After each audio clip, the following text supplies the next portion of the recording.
Bismillahirrahmanirrahim. Alhamdulillahirabbil wassalatu wassalamu ala asyrafil anbiya'i wal mursalin wa ala alihi wa sahbihi ajma'in. Assalamualaikum warahmatullahi wabarakatuh. Nama saya Khairul Zaim Menzul. Nombor matrik saya 050763. Saya semester ke-6. Tajuk saya ialah pengamal tarikat Naqsyabandiyah, Al-Khalidiyah dan Samaniyah di Bangi. Pengamal tersebut ialah Encik Johari bin Razak dan Encik Zul bin Nur. Tarikat yang mereka bawa ini bukanlah berasing-asingan, akan tetapi kedua-duanya mengamalkan tarikat Naqsyabandiyah, Al-Khalidiyah dan Samaniyah. Skop kajian saya ialah Taman Bangi Indah dan Bandar Baru Bangi. Jadi secara amnya ialah Bangi, secara khususnya ialah Taman Bangi Indah dan Bandar Baru Bangi. Kedua-duanya terletak di dalam kawasan Bangi. Saya telah melakukan wawancara dengan Encik Zul dan Encik Johari. Berikut merupakan soalan-soalan yang saya ajukan.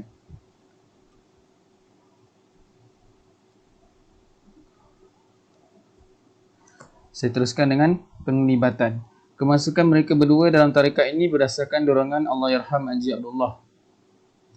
Allahyarham Haji Abdullah merupakan seorang imam di Surau Al-Ibtidaiyah di Taman Bangi Indah, tempat kediaman penulis. Mereka masuk berdasarkan dorongan daripada Allahyarham Haji Abdullah lah. Mereka bertiga sama-sama menuntut ilmu agama di Surau Al-Ibtidaiyah dan pondok pengajian guru mereka di Lengging, Negeri Sembilan. Mereka bertiga mengambil tarikat ini daripada Tuan Guru Haji Abdul Rahman Al-Khalidi Al-Linggangi. Seterusnya ialah menurut Encik Zul, Surau Ar-Rahman juga dikenali sebagai Pondok Ar-Rahman. Hal ini kerana surau dan pondok itu dibina di kawasan kediaman rumah Tuan Guru. Jadi Ar-Rahman itu dinisbahkan kepada nama Tuan Guru itu sendirilah. Menurut Encik Zul, kehadiran ataupun kedatangan Tuan Guru di Surau Al-Ibtidaiyah ini telah lama, bermula tahun 90-an. Beliau sendiri tidak dapat pastikan tarikh yang tepat, cuma beliau mengatakan dalam 90-an lah. Antara mereka bertiga ini, terlebih dahulu yang mendahului mereka ini ialah Allahyarham Haji Abdullah dalam sudut pengajian dan pengambilan tarikat. Seterusnya pengajian yang disampaikan oleh Tuan Guru. Apa yang penulis ketahui bahawa Tuan Guru ini merupakan seorang yang alim ilmunya, akan tetapi penulis hanya mengetahui beberapa sahaja cabang ilmu ataupun subjek-subjek yang Tuan Guru mengajar.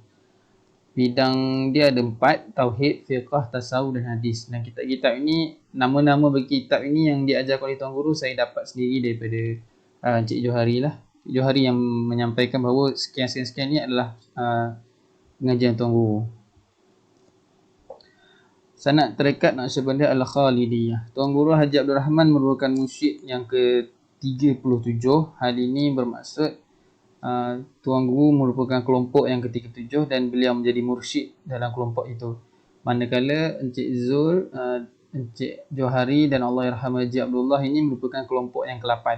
Kelompok yang ke-38. Cara bai'ah. Meminta izin daripada guru, bersalaman murid dengan Tuan Guru, tanda penerimaan ilmu tersebut. Tuan Guru akan membacakan sanad tarikat. Baiklah, saya akan terangkan serba sedikit. Walaupun poin pertama itu meminta izin guru, akan tetapi Encik Johari mengatakan, Encik Johari menceritakan bahawa beliau mendapat tawaran itu sebanyak beberapa kali, dan pada awalnya beliau tidak pasti untuk masuk tarikat. Jadi beliau mendapat nasihat dan dorongan daripada Allahyarham Haji Abdullah. Encik Zul pula mengatakan bahawa beliau sering ke pengajian di Surau Al-Ibtidaiyah, pengajian Tuan Guru, dan selepas itu beliau masuk dalam tarikat. Tuan Guru akan membaca, bila berbai'ah, Tuan Guru akan membacakan sanad bahawa yang atasnya adalah guru-guru sekian.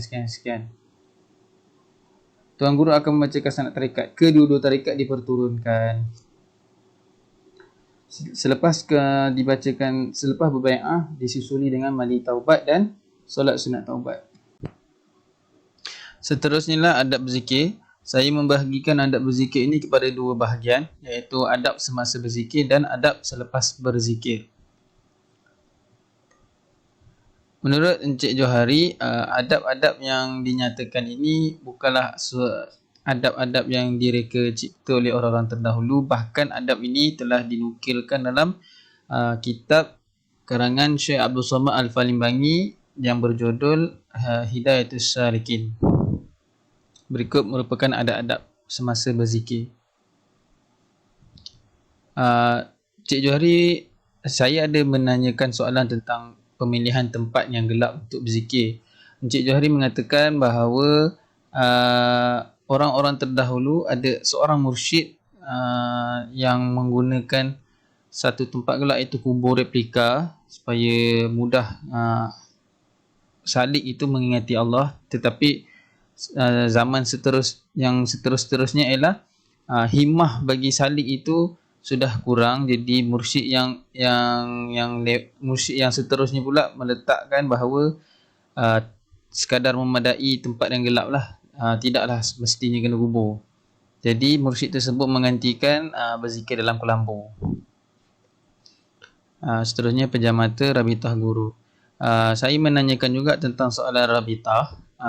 Encik Johari mengatakan bahawa Rabitah ini hanyalah sebagai berkat saja. Encik Johari mengatakan, dan Encik Johari menanyakan sendiri kepada saya balik, adakah saya berdoa kepada Allah tentang ibu bapa tanpa mengingat ibu bapa? Hal ini sama dengan Rabitah Guru. Rabitah Guru itulah tujuan untuk berkat. Seterusnya ialah adab selepas berzikir. Tetap kedudukan, menahan nafas dan tidak boleh minum air. Saya menanyakan soalan tentang menahan nafas dan tidak boleh minum air. Saya menanyakan kenapa. Encik Johari mengatakan apabila kita berzikir, haba panas itu akan datang. Jadi haba panas itu sendirilah yang mudah untuk membuatkan makrifah itu masuk ke dalam diri kita. Hal ini Encik Johari sendiri tunjuk bukti kepada saya dan minta saya baca dalam kitab Hidayatus Salikin. Itu memang terbukti ada di dalam kitab bahawa Syekh mengatakan haba panas itu lebih mudah untuk makrifah itu sampai ke dalam jiwa salik. Pantang larang tidak boleh minum air 30 minit ini ialah air itu bersifat sejuk, manakala zikir itu menghasilkan haba yang panas untuk kemudahan makrifah. Jadi sejuk dan panas tidak boleh dicampurkan. Itulah antara pantang larangnya. Hal ini tidaklah bermaksud bahawa tidak boleh minum air langsung. Orang yang berzikir itu dia boleh minum air dalam tempoh 30 minit selepas berzikir. Seterusnya ialah cara-cara berzikir tarikat Naqsyabandiyah Al-Khalidiyah. Zikir terbagi pada dua, Allah dan La ilaha illallah. Seterusnya ialah meletakkan dua jari di jantung. Encik Zul mengatakan bahawa meletakkan jari di jantung itu sebagai simbolik untuk kita nak tekan, kita nak tolak zikir-zikir itu masuk ke dalam jiwa raga kita. Jantung lah, hati. Ini perbezaan istilah saja, jantung dan hati itu. Tapi yang dimaksudkan ialah sama saja. Setiap zikir dibaca sebanyak 5,000 kali. Yakni Allah 5,000 kali, La ilaha illallah 5,000 kali. Ini seterusnya.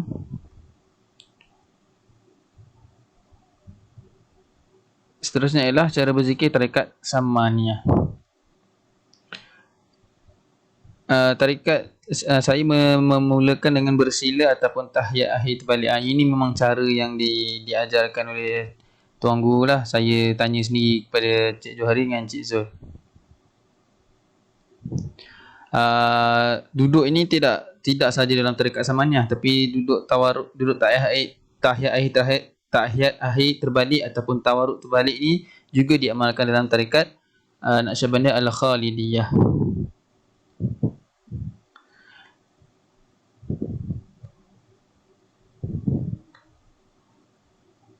Jika dilihat secara keseluruhannya, adab berzikir, cara-cara berzikir ni seakan-akan sama, tetapi yang membezakan adalah beberapa cara saja.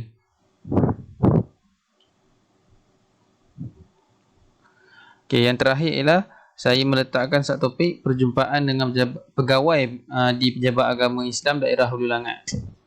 Sebelum saya memulakan penulisan, saya terlebih dahulu berjumpa dengan pegawai agama untuk mengambil maklumat tentang kumpulan ataupun tarekat yang ada di negeri Selangor. Tetapi saya melihat bahawa kepentingan antara kedua-dua ini, bahawa apa yang diceritakan oleh Encik Johari dan Encik Zul tu lebih penting, lebih besar impaknya berbanding apa yang diceritakan oleh pegawai pejabat agama. Itulah sebab saya meletakkan bahawa perjumpaan dengan pegawai agama ni di topik yang belakang.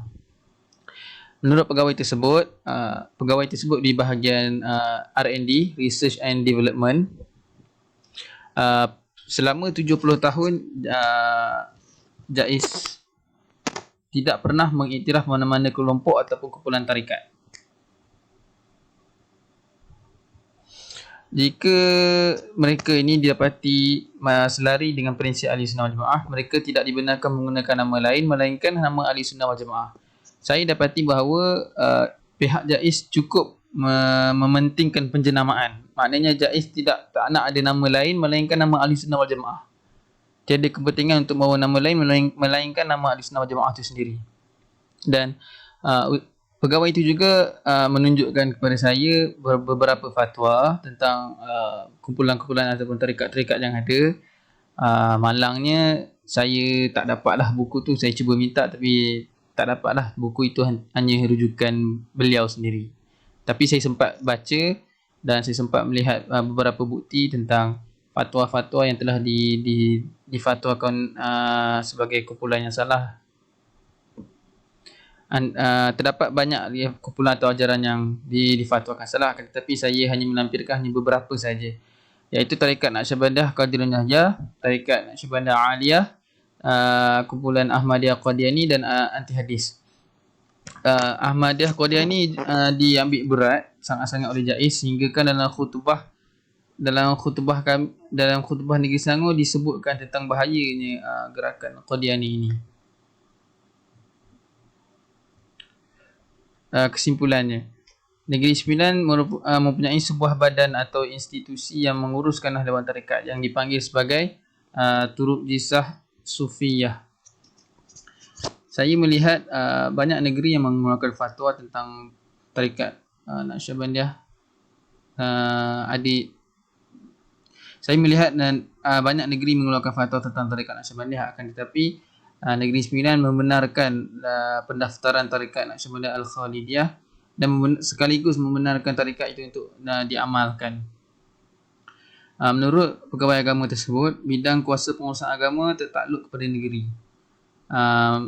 Hal ini jika Selangor mengatakan kumpulan ini sebagai tak betul dan salah, jika Negeri Sembilan mengatakan kumpulan ini betul dan selari dengan Ahli Sunnah wal Jamaah, maka pertembungan ini berdasarkan negeri dan negeri. Jadi saya tanyakan macam mana jadi begitu, apa langkah yang sepatutnya diambil.